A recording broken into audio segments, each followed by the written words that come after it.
So here's the thing. Here's my problem. You see a Hallmark movie, you can watch 30 of them in a row. Yep. You could spend a whole weekend and just binge Hallmark films, and you have officially watched the same movie 70 times. Nay, more than that. Right. You watched the same movie 1,000 times. So my problem with it is, and this is going to turn into a quick rant. It's always kind of the similar premise in the beginning, and the ending is pretty much the exact same in every one of them. The only thing that changes is the meat and potatoes in the middle. And the real change is you sometimes slightly move on the plate where the meat and potatoes are placed currently. That's really the only difference that you're doing. Oh, heck yeah. Everything is a remix of the original that I'm noticing. So like there's the girl who has to like move back to her hometown for whatever reason because she like inherited a house from her great grandmother or something. Yeah. And like she has to host this thing at this place, and the place is like being condemned, and suddenly a construction company comes in and is going to tear it down in 2 days before Christmas. Yeah. But like she really wants this location because it's like part of her family and stuff. Yep. And then like the lead guy who's tearing the place down is like her boyfriend from college or high school. They're again going with what you're saying.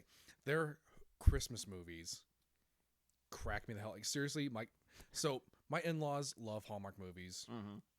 I'll respect that. Usually when I'm watching them with them, I usually kind of keep my mouth shut. I might put in like a few jabs, but not a whole lot. I let them enjoy it because my wife's over there looking like, shut up. Yeah. But my family fucking creates drinking games over them because like seriously, take a shot if the title of the movie is the Christmas that town forgot, or the storyline, some curmudgeon old man forgets the meaning of Christmas, but a little girl inspires him to find meaning after when he realizes it's the same formulaic shit. I am 100% on board with you. They kill me. Yep. You know what I want? Give me a Hallmark movie where the girl has to go after the guy. Yes, absolutely. And I want to see a Hallmark movie where there isn't a scene where they're mad at each other and separate and don't talk to each other, and then suddenly find love in those moments of being away from each other. Right. Like I want to see a scene in a Hallmark film where the fight is realistic.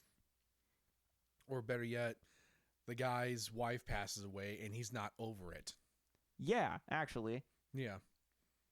Like that's a good point. He's still struggling with it because all of a sudden this chick winds up out of nowhere 2 days later, and his kids treat her like a mother figure already. I'm like, I'm sorry, have you usually seen, a guy try to, date a woman, or let alone a woman date a guy with a pre-started family? The kids are going to start testing you.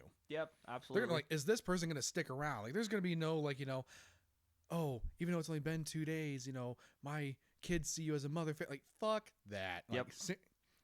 That's not realistic. Totally unrealistic. They are easily the most unrealistic experiences you can possibly have cinematically. It's one of those things where, like, Star Wars was more realistic than, I mean, I hate using the term white bread, but it is. It's so white bread. There's nothing original about it. If you've seen one, you've seen 60. I love the trailers for them. The trailers starring an actor you never heard of, an actress you never heard of, an actor who used to do A-list stuff, but then fell off the face of the earth and decided to get into Hallmark movies. And you're like, oh, good for them. They got work. I'm waiting for the day that we start seeing Forrest Whitaker in like Hallmark films. I think that'd be hilarious. I just had this mental image of Forrest Whitaker, one of the best actors of our time, does serious, does all that stuff, just walks in, and just is like, I forgot the meaning of Christmas, but now I regained it because of this little girl. The funny thing is there's already a Hallmark film that has Christopher Walken in it. We just choose to refer to it as Batman. Go on. So like, you remember the old Tim Burton Batman films? Heck yeah. So the one with Catwoman in it, I think it's just Batman. I think it was Or no, the first one was the one with the Joker in it, I think. Yes, with This Jack one was Nicholson. Batman Returns or something Yeah. like that. But I either think it's way, yeah. it was one of like the '90s Tim Burton Batman films. Which, by the way, the casting choices for those are already insane. Like, Is this one with Val Kilmer? No, that's the other one. this was before that. Yeah. This was like when they decided to bring in Arnold Schwarzenegger to play Mr. Freeze. You need to chill. Like, who thought Tonight's forecast: a freeze is coming. like, a man sat in a room and went, "This would be a good idea." There wasn't like a board meeting where like Tim Burton was like, "Listen, Craig, we need to talk about this." Go on. I think, this is just my opinion, we should bring in Arnold Schwarzenegger to play Mr. Freeze because lol. Like, And Craig just takes a huge rip line of cocaine. He goes, "Fucking love it."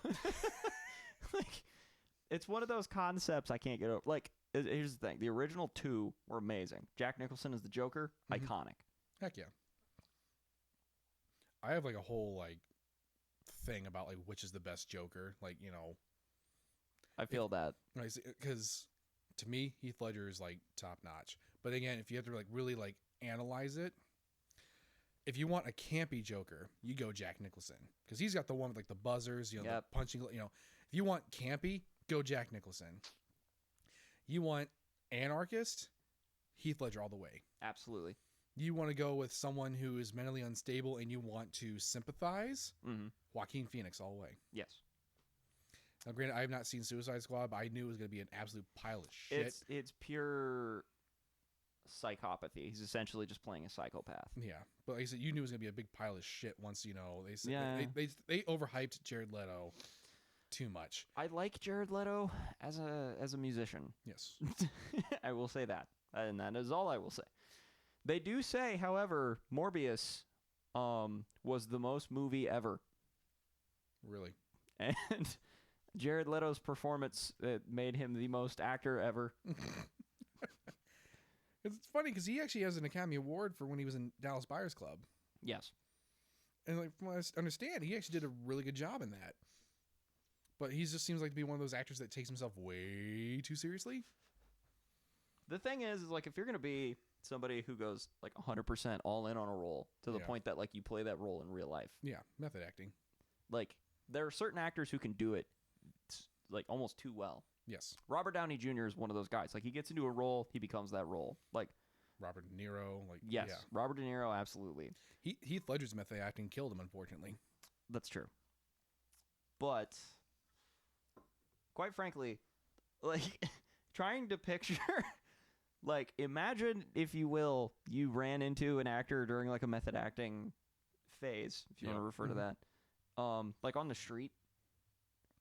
Like imagine just running into Heath Ledger while he's playing the Joker and he's just like he's at like a Bassett's just like getting groceries. You're like, "Oh my god, you're Heath Ledger." And he's like, "Well, I'd rather have a bottle in front of me than a frontal lobotomy." Like I'm going to go now. Okay. I just watched 10 things about you and I'm going to pretend this didn't happen. Exactly. My thing is if your method acting antagonizes your entire cast to the point where they're like, "You're a prick," Yeah. then it's not method acting. You were just a prick. Just trying to picture Adam Sandler and Jack Nicholson are in a room together for 5 minutes. I said over easy. Now, why did I have an outburst like that? Because I went spoon with you last night? Most of that movie, I feel like it definitely had to be made up while they were going on. Oh, heck yeah. Because, like, I've only seen bits and pieces of it, but just that one scene where he just hucks the plate out. I said over easy. Like, I'm glad somebody finally addressed the fact that Jack Nicholson's smile is creepy. that There's a eyebrow scene thing is in going. yes, there's a scene in slow-mo where he's just I know exactly. smiling and nodding. It's been memed so And many it is times. so unsettling, but he does it in every film. Like I brought up The Shining earlier. It's like you're not even like 3 minutes into the movie and he's already doing that. And Yeah. you're like, this is already kind of scary. That's such a great film. I think this is my opinion. Scary movies that fuck with your head Mm-hmm. are some of the best movies. Like we've seen the jump scares, we've seen the slash, like, we've seen all of that to the point where it's it becomes predictable. Like, Yeah. oh, she's gonna pull the curtain back and the killer's gonna be behind her, and she doesn't even realize. Yeah. We've seen it so many times. Movies that screw with your head, I think, are some of the best movies. Like, Silence of the Lambs, The Shining. Yeah. Shout out to the movie Triangle, which I watched recently. Never seen it, but I will take your word for it. Oh my god, it was so. There's like time travel involved. Like it was so it's layered. Yep. Like Thor's brother is in it, and like nobody knew that he even had a brother at this point. I think. Yeah. They were just like Hemsworth. There's two of them. There's two of them. That's too much power for one family to have. Right.